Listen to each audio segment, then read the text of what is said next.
Hello mga ka-Jungski! Ubani ko karon sa pagluto o pag-andam ani ato ang order nga 11 tray sa ato ang kasaba, buko or kasaba, makapuno depende kung unsay available ana ilang duha no, buko or makapuno. So kani day siya nga order ni ma'am, masuki na jud kay namon ni siya oy. Ato ana siyang lutuon, then ato ang pabugnawon before nato ipak kay para po dili pud siya mapanos pabugnawon pa na siya natudaan. Daghan-daghan po ning order ni ma'am today. Kani day si ma'am, suki na jud kayo namon ni siya ever since murag pila na siya ka years. Tapos ganahan kay ko ani ni ma'am kay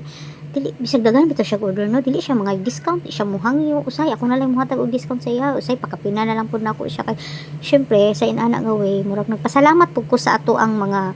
valued customer kana masulti gid nimo nga mga valued customer na nimo sila ba kay kuan balik-balik nag-order daghan kay ko kanang mga valued customer na may mga nangawalang customer pero ubay-ubay pud ang ato ang mga valued customer nga mobalik gyapon sa ato daghan tag mga